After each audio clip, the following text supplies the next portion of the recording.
Loan വേണോ? Loan ഇത്തരത്തിൽ ഒരു കോൾ വന്നാൽ അല്ലെങ്കിൽ ഒരാൾ ചോദിച്ചാൽ ഏതൊരു ശരാശരി മലയാളിയും 90% മലയാളിയും ഇപ്പോഴത്തെ ഒരു സാഹചര്യത്തിൽ പറയും വേണം, അല്ലെങ്കിൽ എന്താണ് ഡീറ്റെയിൽസ് എന്ന് ചോദിച്ചു പോകും. കാര്യം എന്ന് വെച്ച് കഴിഞ്ഞാൽ സാമ്പത്തികമായിട്ട് വലിയ പ്രതിസന്ധിയിലൂടെയാണ് കുറച്ച് നാളുകളായിട്ട് നമ്മൾ സഞ്ചരിച്ചുകൊണ്ടിരിക്കുന്നത്. ഇത്തരത്തിലൊരു കോള് ബജാജ് ഫിനാൻസിൽ നിന്ന് വന്നൊരു കോൾ അറ്റൻഡ് ചെയ്ത ഒരു വയനാട്ടിലെ ഒരു സാധാരണക്കാരിയായ വീട്ടമ്മയുടെ കഥയാണ് ഞാൻ ഇന്നിവിടെ പറയാൻ ശ്രമിക്കുന്നത്.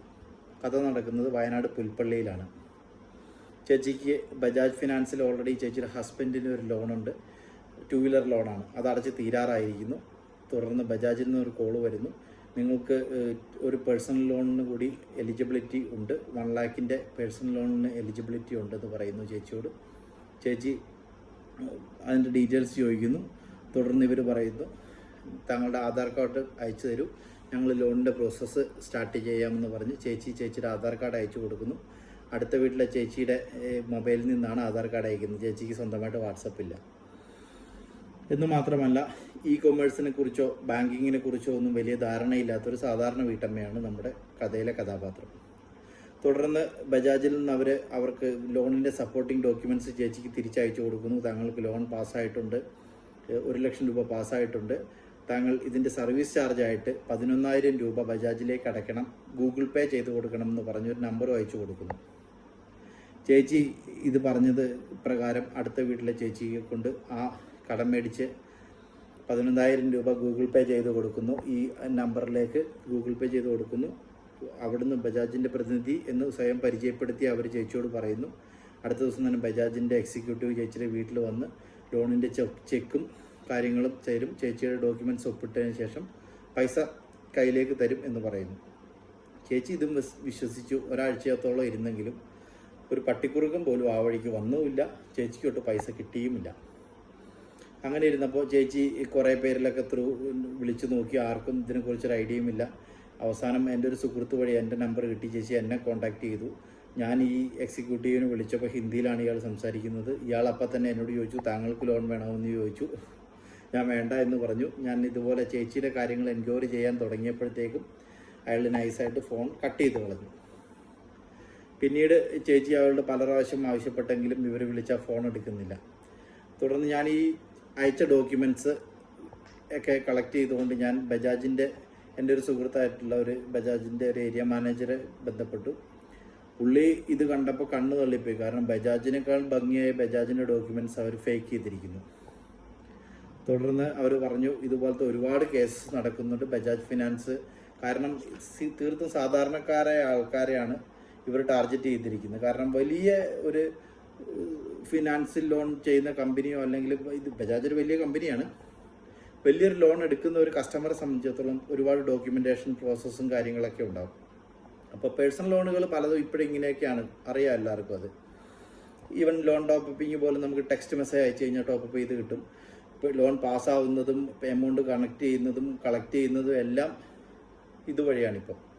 കുറച്ച് നാളായി ആ ഒരു രീതിയിലേക്ക് മാറിയിട്ട്, ഇ കൊമേഴ്സ് സെറ്റപ്പിലേക്ക് മാറിയിട്ട്. അപ്പോൾ ഇതാണ് ഇവിടെ കള്ളന്മാർ ഉപയോഗിക്കുന്ന ഒരു മാർഗം. ഇത് പലതുള്ളി പെരുവെള്ളം എന്ന് പറഞ്ഞതുപോലെ കാര്യം 12,000 രൂപയോ അല്ല 11,000 രൂപയോ ഉള്ളൂ. ഇത് 11,000 രൂപ 10 പേരുടെ നിന്ന് കളക്ട് ചെയ്യുമ്പോഴേക്കും എമൗണ്ട് അങ്ങ് മാറി. ഇങ്ങനെയാണ് ഇവരുടെ തട്ടിപ്പ്. അപ്പോൾ നിങ്ങൾക്കും ഇങ്ങനൊരു കോള് വരാൻ സാധ്യതയുണ്ട്. എല്ലാവരും ശ്രദ്ധിക്കുക. ഇങ്ങനൊരു കോള് വരികയാണെങ്കിൽ എപ്പോഴും ചിന്തിക്കുക, ബജാജിൻ്റെ എക്സിക്യൂട്ടീവ് ഒരിക്കലും നിങ്ങളോട് ഗൂഗിൾ പേ ചെയ്യാൻ, പൈസ ഗൂഗിൾ പേ ചെയ്ത് തരാനോ അല്ലെങ്കിൽ സർവീസ് ചാർജ് ഗൂഗിൾ പേ ചെയ്യാൻ ഒരിക്കലും ആവശ്യപ്പെടില്ല. ബാങ്ക് എപ്പോഴും നമുക്ക് തരുന്ന ഒരു നിർദ്ദേശമുണ്ട്, സൂക്ഷിക്കുക.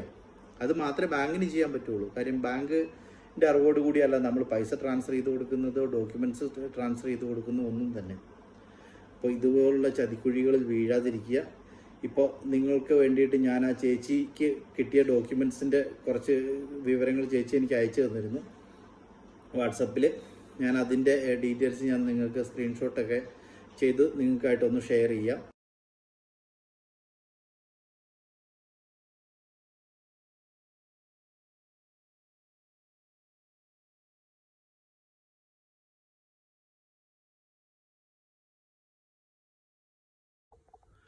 തീർത്തും സാധാരണക്കാരായ ആൾക്കാരാണ് ഇവരുടെ കെണിയിൽപ്പെടുന്നത്. കാര്യം സാമ്പത്തികമായിട്ട് ബുദ്ധിമുട്ടിലിരിക്കുന്ന സമയത്തായിരിക്കാം ഒരുപക്ഷെ ഇങ്ങനെ ഒരു കോള് വരുന്നത്. ഒരു പ്രതീക്ഷയുടെ നാമ്പ് എന്ന പോലെ നമ്മൾ വീണ്ടും ഇതിന് വെള്ളമൊഴിച്ചു കൊടുക്കുകയാണ് ആക്ച്വലി സംഭവിക്കുന്നത്. നമ്മളാണ് തെറ്റുകാർ, എങ്കിലും നമ്മുടെ ഗതികേടാണ് നമ്മളെ കൊണ്ട് തെറ്റ് ചെയ്യിപ്പിക്കുന്നത് എന്ന യാഥാർത്ഥ്യം നമ്മൾ മനസ്സിലാക്കുക. യഥാർത്ഥത്തിൽ ഇവരുടെ കഴിവ് കൂടുതൽ കൊണ്ടല്ല ഇവർ നമ്മളെ പറ്റിക്കുന്നത്, നമ്മുടെ കഴിവ് കേട് കൊണ്ടാണ്. അത് നമ്മൾ മനസ്സിലാക്കുക. കാര്യം ഇങ്ങനെയുള്ള കോളുകൾ വരുമ്പോൾ ഇതിൻ്റെ ജെനുവിനിറ്റി ചെക്ക് ചെയ്യുക. തീർച്ചയായിട്ടും ആദ്യം ചോദിക്കേണ്ട ചോദ്യം ഏത് ബ്രാഞ്ചിൽ നിന്നാണ്. അടുത്തുള്ള ബ്രാഞ്ചിൽ പോവുക, നമ്മൾ ഡയറക്റ്റ് ചെന്ന് അന്വേഷിക്കുക. എനിക്കിതുപോലൊരു കോള് വന്നിരുന്നു, ഇത് എന്താണ് ഇതിൻ്റെ യാഥാർത്ഥ്യം. ഒരിക്കലും ഒരു ബാങ്കിൻ്റെ ഫിനാൻഷ്യൽ പ്രോസസ്സ് അങ്ങനെയല്ല. പക്ഷേ ഓൺലൈൻ ബാങ്കിങ്ങിലും ഓൺലൈൻ ലോൺ സംവിധാനങ്ങളും ഇന്ന് നിലവിലുണ്ട്. അതുകൊണ്ട് തന്നെ യഥാർത്ഥത്തിൽ വരുന്ന കോളുകൾ നമ്മൾ തിരിച്ചറിയുക. കുറഞ്ഞ പക്ഷം ബ്രാഞ്ചിൽ പോയി ചോദിക്കുക, അല്ലെങ്കിൽ ബ്രാഞ്ചിൻ്റെ നമ്പർ ഉണ്ടെങ്കിൽ അല്ലെങ്കിൽ ഗൂഗിൾ ചെയ്ത് ബ്രാഞ്ചിൻ്റെ നമ്പർ എടുത്തതിന് ശേഷം വിളിക്കുക. അതായിരിക്കും ഏറ്റവും ബെറ്റർ. ഇല്ലെങ്കിൽ ഇതുപോലുള്ള ചതിയിൽ നമ്മൾ പെടും. കാര്യം ചിന്തിക്കുക, നമ്മളൊരിക്കലും സാമ്പത്തികമായിട്ട് ഉന്നതിയിൽ നിൽക്കുന്നവരാരും ഇവർ വിളിക്കില്ല. കാര്യം അവർ ലോൺ എടുക്കുകയാണെങ്കിൽ തന്നെ ലക്ഷങ്ങളുടെ ലോണായിരിക്കും എടുക്കുന്നത്. അതിൻ്റെ പ്രോസസ്സ് ഇങ്ങനെയല്ല. ചെറിയ ലോണുകളുടെ പേരിലാണ് ഇത്തരത്തിലുള്ള തട്ടിപ്പുകൾ ഒരുപാട് നടന്നു വരുന്നത്.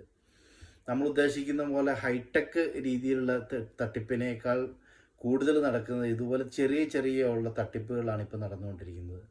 സോ കഷ്ടപ്പെട്ട് സമ്പാദിച്ച പൈസ നഷ്ടപ്പെടുത്താതിരിക്കുക. ഓർക്കുക, ഇങ്ങനൊരു തട്ടിപ്പിൽ ആരും തന്നെ പെടാതിരിക്കുക. Thank you.